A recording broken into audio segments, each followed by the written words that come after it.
नमस्कार, खबर समय जगत में आपका स्वागत है। मैं हूं आपके साथ जितेंद्र जैन। आइए नजर डालते हैं आज की कुछ मुख्य खबरों पर।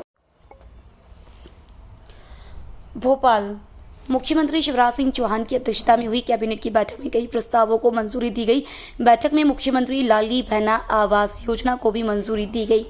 यह योजना पंचायत और ग्रामीण विकास विभाग के जिम्मे होगी। जिन्हें पीएम आवास योजना में मकान नहीं मिल पाए, उन्हें इस योजना के तहत मकान दिए जाएंगे। वहीं हेल्थ और एजुकेशन सेक्टर में 435 नए पद भरे जाएंगे। चिकित्सा शिक्षा मंत्री विश्वास सारंग ने बताया कि अतिथि शिक्षकों का मानदेय बढ़ाने पर भी फैसला हुआ है।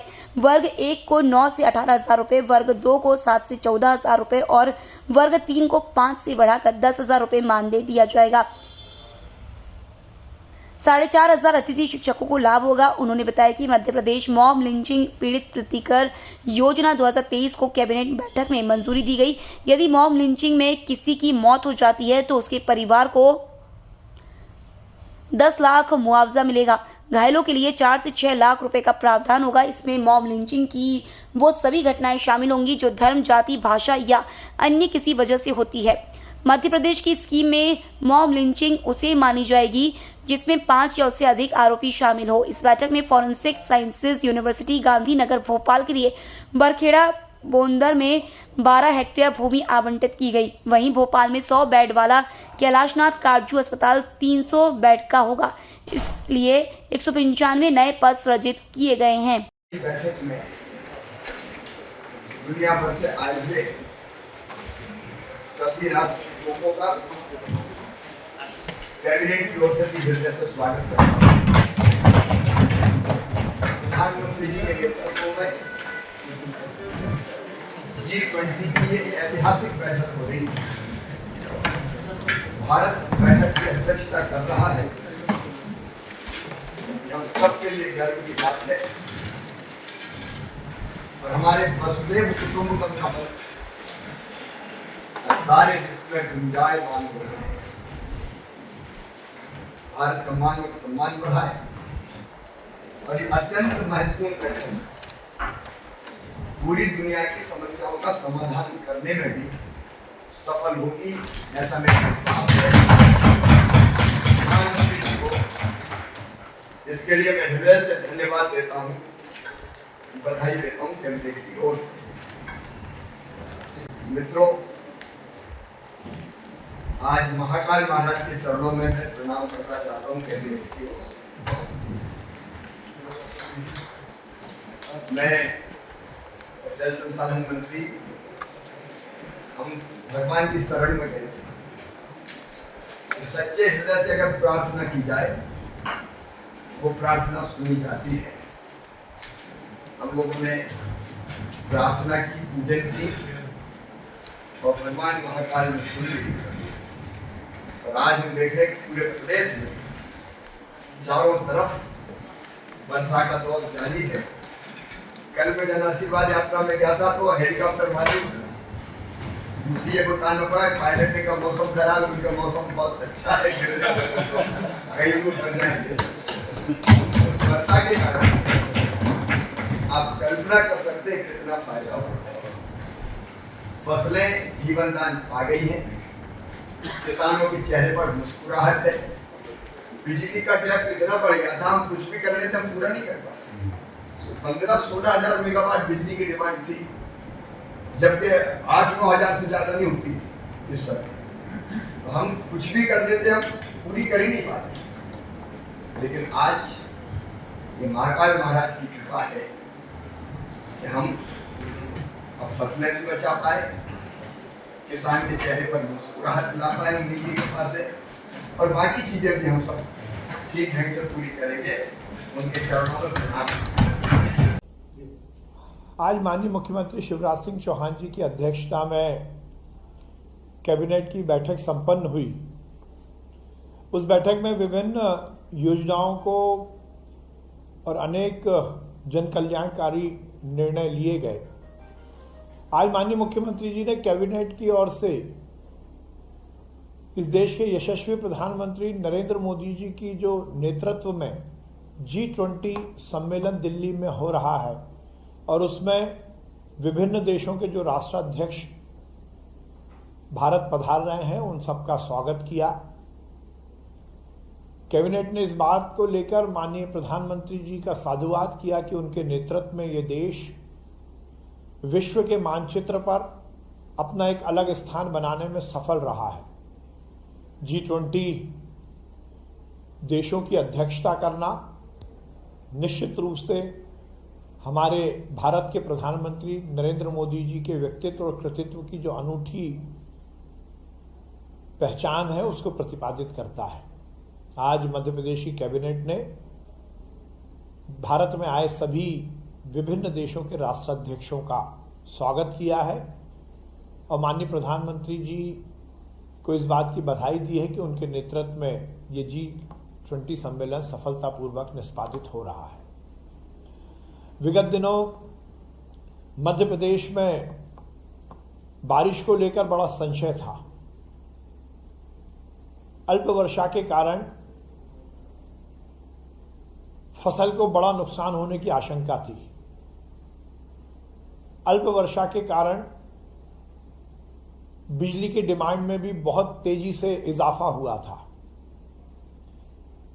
हमारा जनरेशन और जनरेशन के अलावा यदि हम अलग अलग क्षेत्रों से बिजली की आपूर्ति के लिए उसकी खरीदी करते हैं, उसके बाद भी बिजली का संकट का निदान शायद हम नहीं कर पाते। कहा जाता है यदि कोई दिक्कत है तो हम सबको भगवान के चरणों में जाना है और माननीय मुख्यमंत्री शिवराज सिंह चौहान जी विगत दिनों हम सबके पालनहार महाकाल बाबा के मंदिर में जाकर उनके चरणों में उन्होंने मध्य प्रदेश में किसानों के हित में बारिश हो, महाकाल बाबा का आशीर्वाद मिले, इसकी प्रार्थना की थी, पूजा की थी, अर्चना की थी। आज कैबिनेट में महाकाल बाबा के चरणों में पुनः प्रणाम करते हुए उन्हें धन्यवाद प्रेषित किया क्योंकि उस दिन से ही मध्य प्रदेश में बारिश शुरू हो गई है और किसानों की खेती पर जो संकट था वो टल गया है। किसानों के चेहरे पर महाकाल बाबा की कृपा से खुशी आई है, हंसी आई है। आज कैबिनेट की बैठक में महाकाल बाबा को प्रणाम किया और उनकी इसी अनुकंपा और आशीर्वाद की आकांक्षा की अभिलाषा भी रखी है। सांची देश की पहली सोलर सिटी बनी है। माननीय मुख्यमंत्री जी ने विगत दिनों उसका उद्घाटन किया। नवकरणीय ऊर्जा और ऊर्जा के अलग अलग स्रोत के लिए देश के यशस्वी प्रधानमंत्री जी की जो सोच है उसमें माननीय मुख्यमंत्री जी के नेतृत्व में सांची ने एक बड़ा कदम उठाया है। सांची वासियों को भी और उस सांची को सोलर सिटी बनाने में जो जो अधिकारी कर्मचारी और विभाग लगे उन सबको बधाई दी गई और इस बात की कटिबद्धता स्थापित की गई कि हम वैकल्पिक ऊर्जा के जो जो स्रोत हैं उसको मध्य प्रदेश में और विकसित करने के लिए कार्य करेंगे। आज एक बड़ा निर्णय माननीय मुख्यमंत्री जी के नेतृत्व में मध्य प्रदेश की कैबिनेट ने लिया है। अनुसूचित जाति, जनजाति और पिछड़े वर्गों तथा निःशक्त जनों के बैकलॉग और कैरी फॉरवर्ड पदों की पूर्ति के लिए जो विशेष अभियान था उसकी दिनांक अभी तक 1 जुलाई 2023 थी। माननीय मुख्यमंत्री जी ने आज निर्देश दिया है कि इस जो समय सीमा है इसको बढ़ाकर 23 जून 2024 तक किया जाए। लगभग 1 वर्ष की इसमें वृद्धि की गई है जिससे कि अनुसूचित जाति, जनजाति, पिछड़े वर्ग, निःशक्त जन की बैकलॉग की और कैरी फॉरवर्ड की पदों की पूर्ति में आसानी होगी और ऐसे वर्गों के लोगों को नौकरी मिलने के और अवसर सृजित होंगे।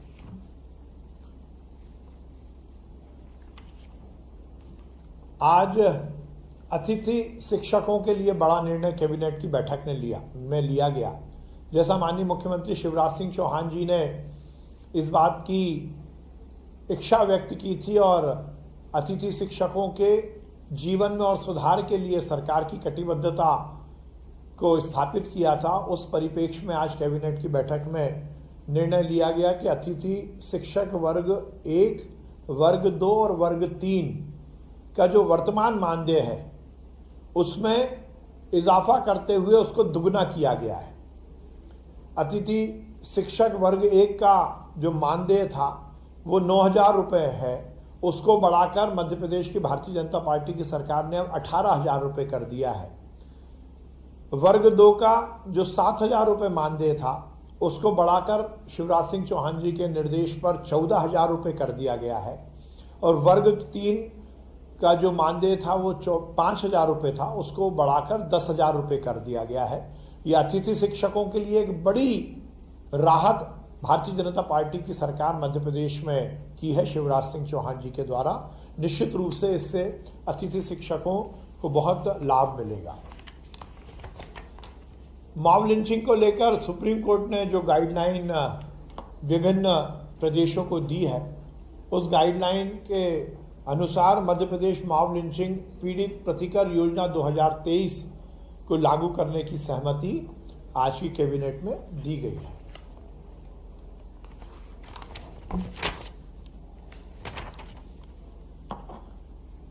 फॉरेंसिक साइंस यूनिवर्सिटी जो कि बरखेड़ा। खबर समय जगत के लिए संवाददाता आदित्य सराठे की report. For latest news, subscribe to our channel and press the bell icon.